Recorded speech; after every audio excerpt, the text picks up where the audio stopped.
This is Sassy Earth and Bienvenidos a España. Welcome to Spain, y'all.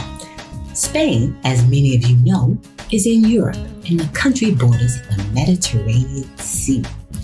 One major city in Spain is Barcelona, a waterfront city known for being a very artistic city and is home of the famous Gaudi church called Sagrada Familia.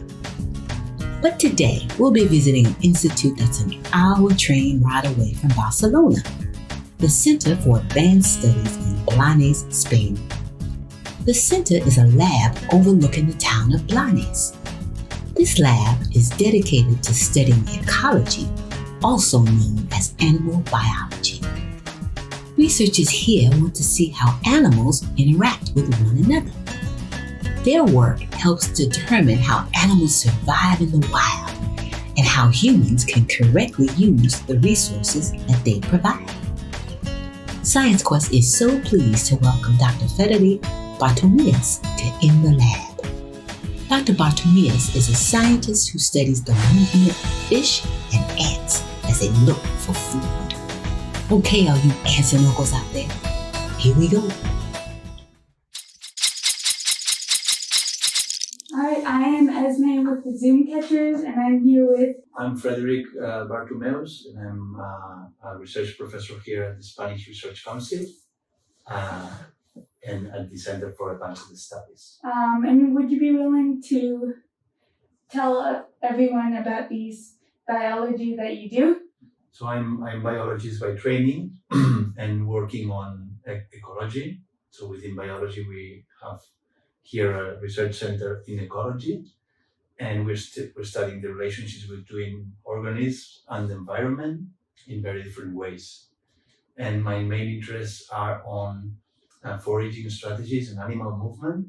So I study in the lab different types of model organisms that we're using, that we can manipulate easily to learn how they look for food and find resources. This is one of my research lines, and the other one is more on mosquito-borne diseases and epidemiology. So one is more on animal behavior and animal movement, and another research line more on diseases and get to know the risks of infectious diseases transmitted by insects like mosquitoes.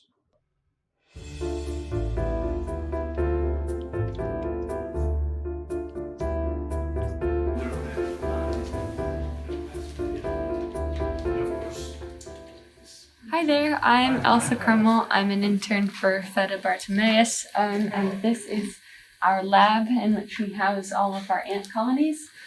So here you can see we've set up a large ant arena where we can attach the colonies and see their interactions with different plates of food, etc., and track their movement using these specialized cameras. And so as you can see, this is our largest ant colony. But we have 2 to 3 over here, and we're also the ants also tend to collect all of their dead in the farthest place away from the nest. So here, do you want to see the nest? So they don't like to be in the light, so that's why we have the cardboard box over. And there's some water in here and some cotton to create humidity. And this is where all the larvae are. You can see some there. And we're also raising cockroaches to feed to the ants and mealworms.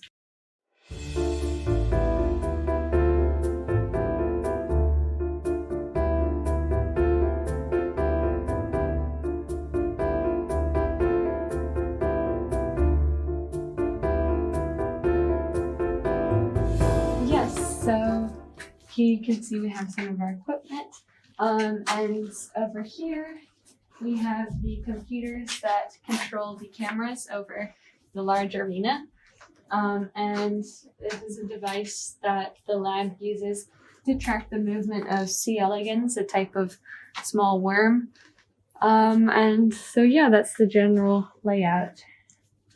Wow, this is fascinating. Do you know how this thing works? I have never used it before because I've only been working with ants. Got it. But I believe the lab designed it themselves. So this is where we keep the fish. Normally we work with mosquito fish. As you can see here, they tend to eat mosquito larvae. And so previously the lab was working with them as individuals and doing experiments that tested for individual personality traits. So as you can see here, there's some holding tanks so that the lab can minimize social contact among the fishes during experimentation time. And so these are the quarantine tanks. None of these are in active usage because we're currently using these assays, which were constructed by the lab to perform ant experiments. So as you can see, they're basically just this big box. We have LED lighting and a camera up above, and this computer over here controls the camera so we can videotape the ants and watch their movement.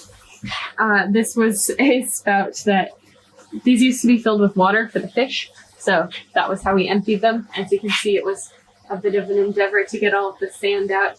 Here's all of the sand that we manually took out using a coffee cup. That was my job as an intern.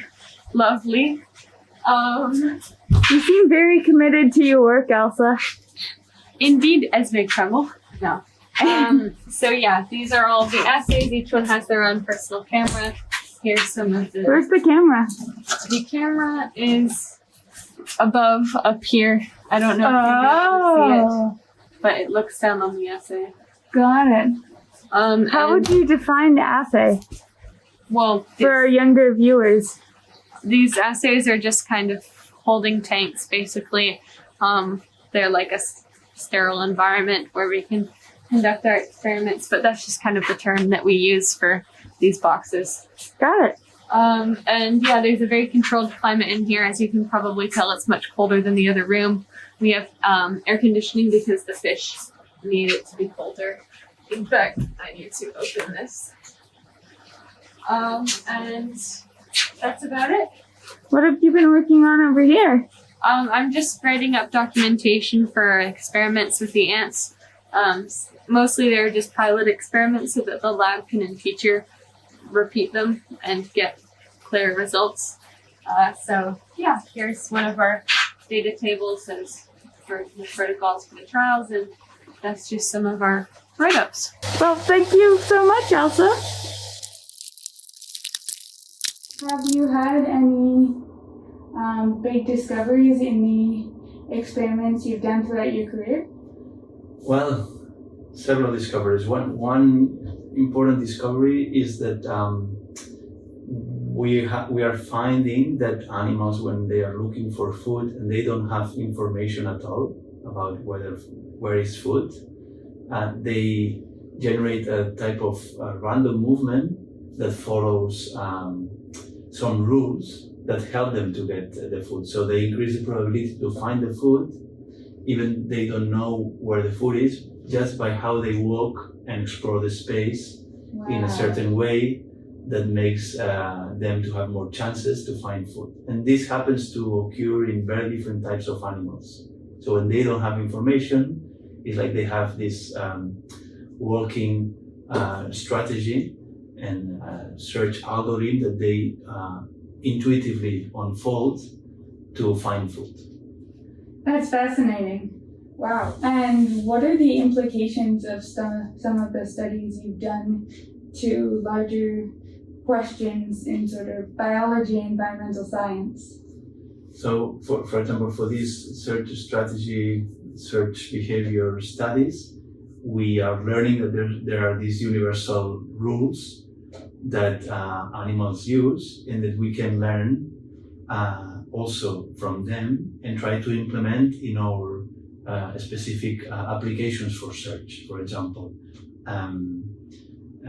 when we are in a rescue scenario, we need to rescue someone and we don't have information, someone that has been lost in the mountains, we could try to implement part of these strategies and improve our own strategies, because animals are not using the same strategies as us, but they already have learned to survive and look for things when when things are difficult to find. No? This is one general thing. In another research line, in the one on mosquito-borne diseases, we are using new technologies and cell phones and citizen science. So we ask citizens to collect data about mosquitoes, and we are learning that we can use this data to model the dynamics of these mosquitoes almost in real time. So we are learning that we can use cell phones and inform citizens that can help us really to improve our knowledge on where are these mosquitoes and what is how their dynamics relates to temperature and these things. Wow, so it sounds like a lot of your work is really related to us and both our involvement in science, but what we can learn from animals. Exactly. So we are biologists by training, and one big question always in biology is how animals do things, why they are doing these things. And of course, there's been a selection of these animals, through natural selection. So they don't have our intelligence, but they are intelligent also in many other ways, and we want to learn about this intelligence. Yes, sounds like we have a lot to learn from them. And kind of going off of what we can learn for animals, are you learning that kind of animal behavior and animal movement, that certain habits of certain species might be able to tell us about which animals, which species will survive best in our changing climate? Wow, that's a good question. It's a difficult one. That's part of the studies we are doing, in this case with fish. So we have a postdoc here at our lab that is trying to study how they manage with low levels of water. So this is a scenario that in the Mediterranean we will experience. So rivers, there's going to be less floodings and rivers will decrease the volume of water. And we want to see whether there are different personalities in fishes that are more likely to survive under these stressors than other, either different species or individuals within a species that can behave differently because their character, their personality is different. It's very hard. What I can tell is that many animals will adapt.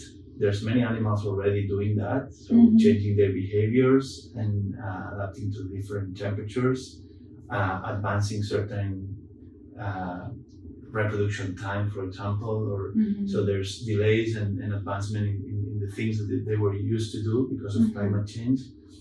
So I'm optimistic in this sense, and animals are clever enough, and it's true that the rhythm of the change is very fast, and animals will need to adapt fast to this environmental change, and many species can, in the process, can die and can disappear, but many others will survive, will adapt, and new opportunities will come for other species.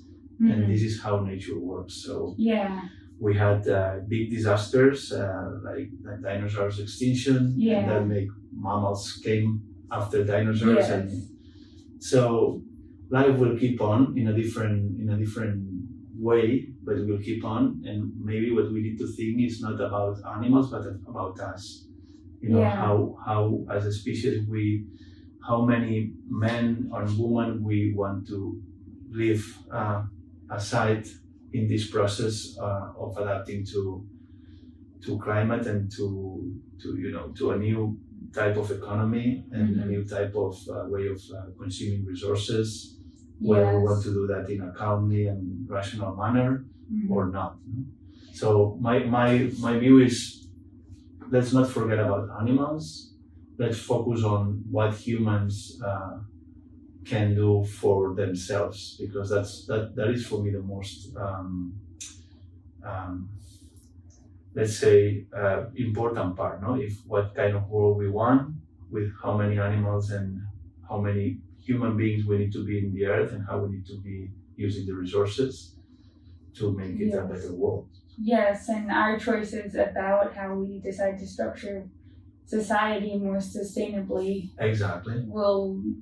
is what'll help animals, or not really. Exactly. So if we behave in this way, probably there's many animals that will improve their lives as well. Mm-hmm. But I think what we need to think is by changing our behavior, probably we're going to be doing better than trying to save certain species Yes. directly. You know. Yes. That was my. Yeah, you gotta fix the source of the problem.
They're going on the tube. Yeah, we're using fluon, which is a liquid substance that is slippery for the ants, so they don't escape the arena, and we don't need to use a lid or anything to cover the thing.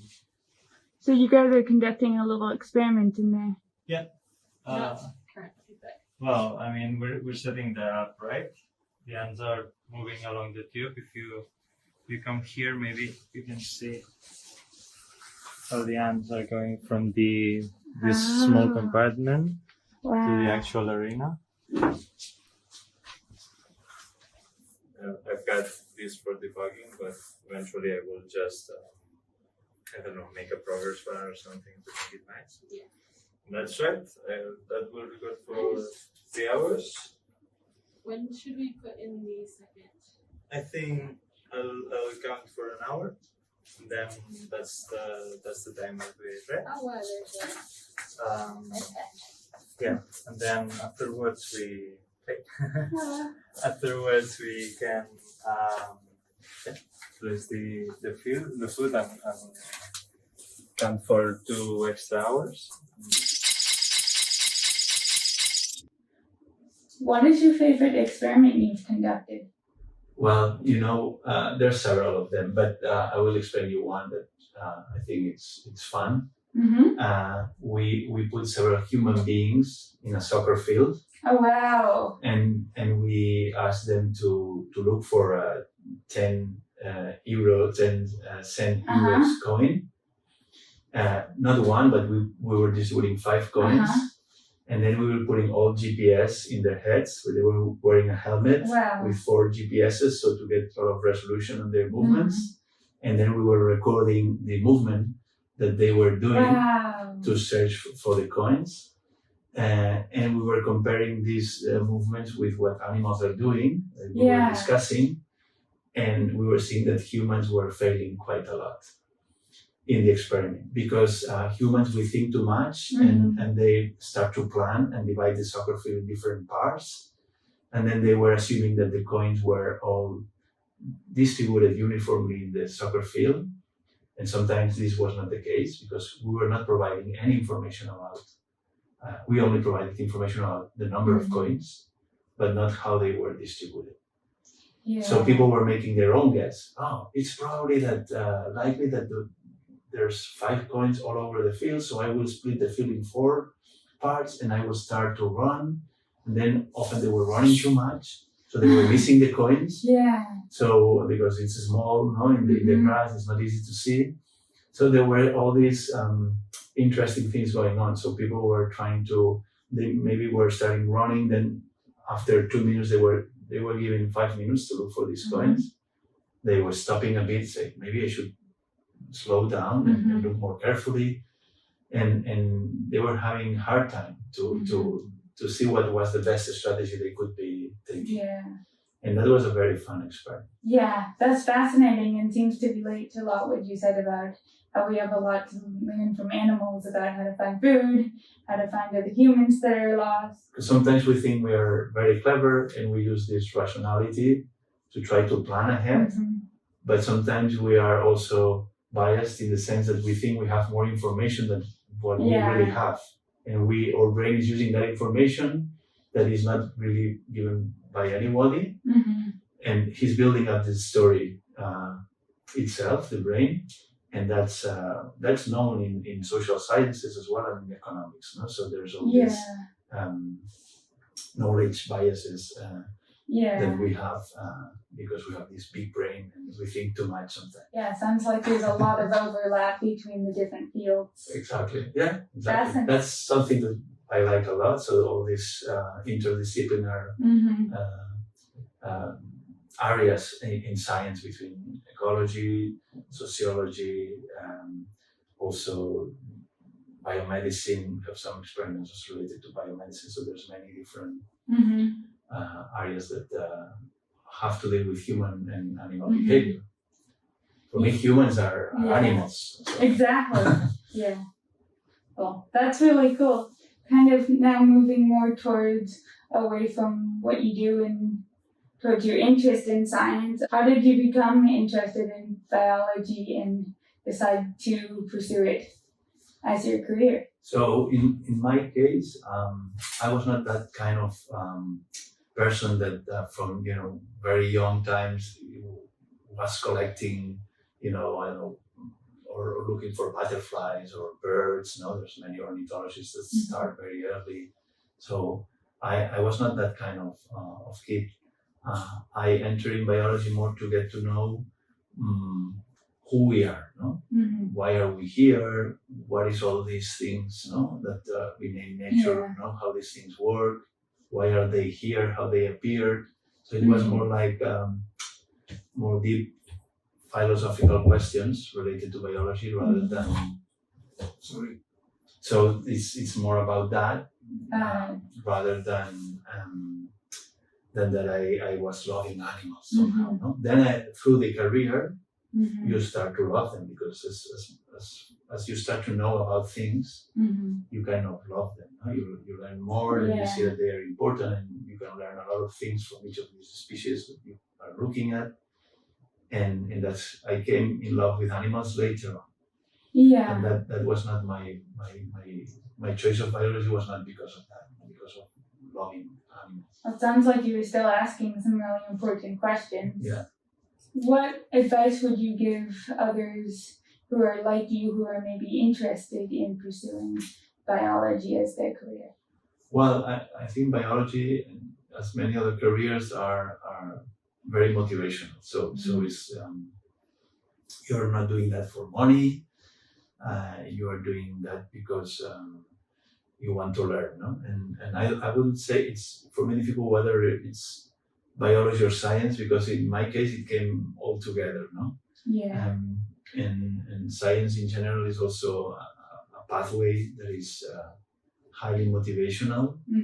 So and I would say just go and do what your intuition tells you that you like, and doing things that you like, because everything needs a lot of effort in biology, in philosophy, in geography, in maths. No? Yes. Everything requires a lot of effort, and the important thing is to choose things that you like them, you feel comfortable, and of course it's hard. You will always have to. There were going to be some times that it's difficult, but I never had the feeling that I failed in my choice. So I'm happy where am I, and that's when you look through years. It's very nice to see that more or less you are where you were thinking that you should be, and you feel comfortable. Yes. Well, I'm happy for you, and that's all I have, and thank you so much for talking with me today. Thank you very much for your interest and for this interview. It's very, very nice to have you here.